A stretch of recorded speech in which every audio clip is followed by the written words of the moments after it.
Aligarh DM है, इससे पहले बलिया में थे आप, और बलिया का मैं भी रहने वाला हूं, तो जानता हूं कि बलिया में सर ने क्या क्या किया।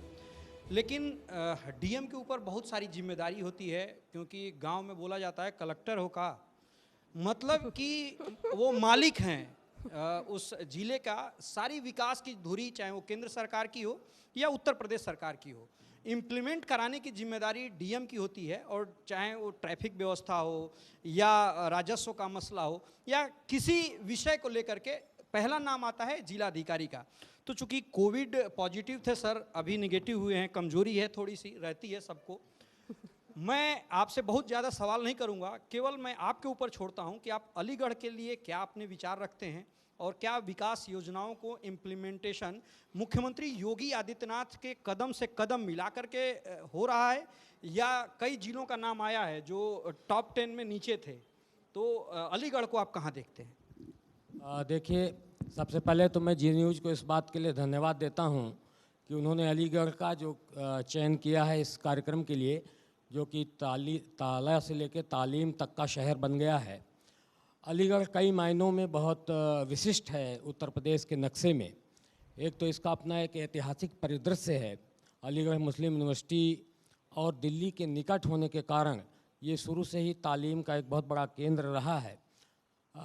लेकिन इसकी कनेक्टिविटी दिल्ली से पास होने के कारण और राजनीतिक रूप से एक सक्रिय जनपद होने के कारण यहाँ पर अतीव संभावनाओं से युक्त हर समय रहा है। यहाँ पर बहुत सारे सफल उद्यमी, आपके पैनल में भी कुछ लोगों ने पार्टिसिपेट किया है, वो यहाँ 20 साल से अलीगढ़ को ताला उद्योग के रूप में, हार्डवेयर के उद्योग में न केवल भारतवर्ष में बल्कि संपूर्ण विश्व में अपना एक विशेष स्थान दिला सके हैं। लेकिन अब जो आज के दौर में उनके चैलेंजेज हैं, वो निश्चित रूप से जो तकनीकी है, जो टेक्नोलॉजी है, और जो खुलता हुआ बाज़ार है, और जो नए प्रतिस्पर्धी हैं, हमारे आसपास बहुत सारे कंट्रीज़ हैं, चाइना है और बहुत सारे देश हैं जो हमको बहुत टक्कर दे रहे हैं, चैलेंज दे रहे हैं। तो उनसे मीट आउट करने के लिए जो एक नई पीढ़ी है आपको दिख रही है यहाँ पर, वो बहुत बेहतर तरीके से कूप अप कर पा रही है। मैं देख रहा हूँ कि उनमें स्किल के माध्यम से अपने को अपडेट करके टेक्नोलॉजिकली और सारी संभावनाओं को समेट कर आगे बढ़ने की जो एक मादा है, उसके कारण अलीगढ़ अभी भी अनपैरेलल है। और मैं समझता हूँ कि उत्तर प्रदेश के ये दूसरे नंबर के उस शहर में या तीसरे नंबर के उस शहर में आता है जो सबसे ज़्यादा निर्यात करके और हमारे लिए विदेशी पूंजी अर्जित करने वाला एक ज़िला है। कई मायनों में अलीगढ़ इसलिए विशिष्ट है क्योंकि यहाँ पर निकट भविष्य में एक हवाई पट्टी बनने वाली है। इसके अलावा एक नया विश्वविद्यालय भी यहाँ पर बन रहा है, जिससे बहुत सारी जो इन लोगों की रिक्वायरमेंट्स हैं, जो नई ट्रेड्स हैं, जिनमें दक्ष बच्चों को इनकी आवश्यकता होगी मैनेजरियल कार्यों के लिए, वो निकट भविष्य में मिल पाएंगे। उसको ध्यान में रखते हुए हमारी सरकार ने, वर्तमान सरकार ने, माननीय मुख्यमंत्री जी ने उसका शिलान्यास कर दिया और 2 साल के अंदर अंदर वो यूनिवर्सिटी तामीर होके इस शहर को मिल जाएगी। तो उसके माध्यम से बहुत सारे नए कोर्सेज इंट्रोड्यूस होंगे, जिससे इंडस्ट्री क्षेत्र की जो ज़रूरतें हैं उसको ये शहर पूरा कर पाएगा। एक कनेक्टिविटी जो आज के समय की सबसे बड़ी ज़रूरत होती है, वो यमुना एक्सप्रेसवे के अलावा पास में जो हमारा जेवर एयरपोर्ट बनने जा रहा है, इंटरनेशनल एयरपोर्ट, उसकी वजह से और आने वाले समय में फिल्म सिटी जो वहाँ पर बनने वाली है, उसको जिन चीज़ों की ज़रूरत होगी उसको पूरा करने का काम हमारा अलीगढ़ शहर कर पाएगा आने वाले समय में, मैं ये समझता हूँ। क्योंकि ये एक जैसे नोएडा और गाज़ियाबाद दिल्ली के सैटेलाइट सिटी के रूप में डेवलप हो रहे हैं, उसी प्रकार से आने वाले समय में अलीगढ़ हमारे नोएडा और गाज़ियाबाद क्षेत्र के लिए, एनसीआर क्षेत्र के लिए एक सैटेलाइट सिटी का कार्य करेगा। तो हर प्रकार के विकास की अकूत संभावनाओं से युक्त ये मेरा शहर अलीगढ़ है। स्मार्ट सिटी में इसका चयन हो गया है। यद्यपि लोग अभी इस बात को लेकर दुखी हैं क्योंकि बहुत सारी निर्माण की गतिविधियां चल रही हैं, लेकिन ये इस शहर के लिए प्रसव काल है, मैं कहूँगा। और निश्चित रूप से जब एक नए शहर का जन्म होगा, 1 आध साल के अंदर वो ज़रूर आकार ले लेगा, तो निश्चित तौर पे जो चीज़ें निकल कर आएंगी उसका लाभ हमारे आने वाले जनरेशन को मिलेगा। यहाँ के जो चैलेंजेस हैं वो समय समय पे सरकार ने मीट आउट किए हैं। मुझे याद है यहाँ के उद्यमी बहुत पहले ये मांगे करते थे, मैं यहाँ पहले भी तैनात रहा हूँ कि यहाँ एक विधि विज्ञान प्रयोगशाला होनी चाहिए। आज के समय में है, लॉ एंड ऑर्डर को लेकर यहाँ मांग की जाती थी कि आरएफ होनी चाहिए। सदैव से एक संवेदनशील शहर रहा था अलीगढ़, लेकिन आज अलीगढ़ अपनी उस संवेदनशीलता के लिए नहीं जाना जाता। आज अलीगढ़ अपने विकास और अपनी समरसता के लिए जाना जाता है। यहाँ पर आरएफ, पीएसी और एक बेहतर लॉ एंड ऑर्डर बनाने के लिए और बेहतर इंफ्रास्ट्रक्चर बनाने के लिए जो कुछ भी चाहिए वो यूपी गवर्नमेंट दे रही है।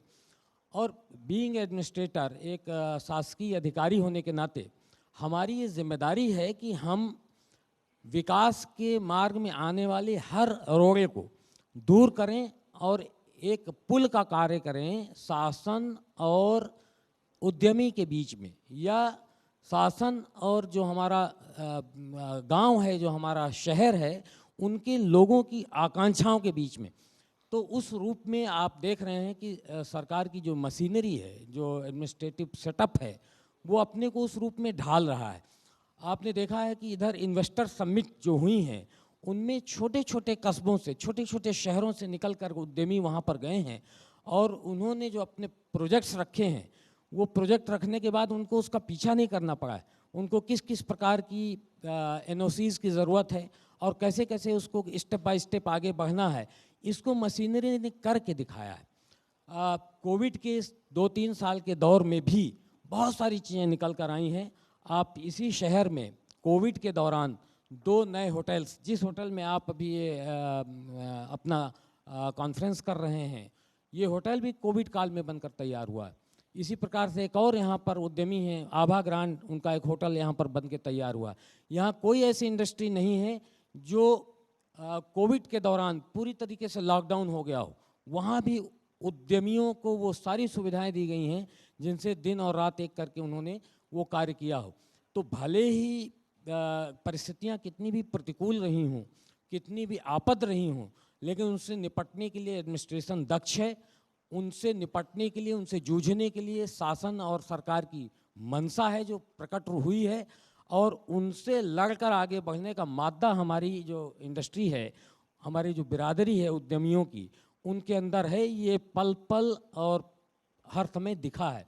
तो मैं समझता हूँ कि ये दौर आने वाले समय में अलीगढ़ जनपद के लिए और इस आसपास के इलाके के लिए बहुत खूबसूरत है, क्योंकि यहाँ पर हमको श्रम भी मौजूद है और वो कौशल जो पीढ़ियों से संक्रमित होकर आया है, हमने अपने परिवार को कार्य करते हुए देखा है, उस कौशल की वजह से यहाँ का ताला उद्योग, यहाँ का हार्डवेयर उद्योग बेहतर तरीके से आने वाले समय में अपने आप को ढाल पाएगा और विश्व ज़रूरतों को पूरा कर पाएगा। मैं ये मानकर चल रहा हूँ। जहाँ तक बाकी सुविधा उपलब्ध कराने की बात है, मैं समझता हूँ कि उद्यमी इस बात से सहमत होंगे, और आप उनका जो पैनल में बैठे हुए भाग लेने वाले अन्य उद्यमी होंगे, उनसे अगर आप आगे आने वाले पैनल्स में बात करेंगे तो बताएंगे कि किस किस प्रकार से पिछले 5-7 वर्षों में तस्वीर और तकदीर दोनों ही बदली है। तो मैं समझता हूँ आने वाला समय अलीगढ़ के लिए बहुत खूबसूरत है और विश्व स्तर के जितने चैलेंजेज हैं उनको मीट आउट करने वाले शहर के रूप में ये जनपद हमारा और ये शहर अलीगढ़ अपना नाम कर पाएगा। ये मैं यहाँ के उद्यमियों से अपेक्षा करता हूँ और उनको आश्वस्त करता हूँ कि आपको जिस रूप में, जब कभी, जैसी भी आवश्यकता हो, आप मुझको अपने बीच में पाएंगे। और भरसक ये कोशिश होगी कि सरकार से आने वाला जो भी सुविधाएं हैं वो आप तक तेज़ी से पहुँचें, सहज भाव से पहुँचें, बिना अवरोध के पहुँचें और पूरी तरीके से पहुँचें। तो हम ये कोशिश करेंगे। बहुत धन्यवाद सर, धन्यवाद, बहुत बहुत धन्यवाद।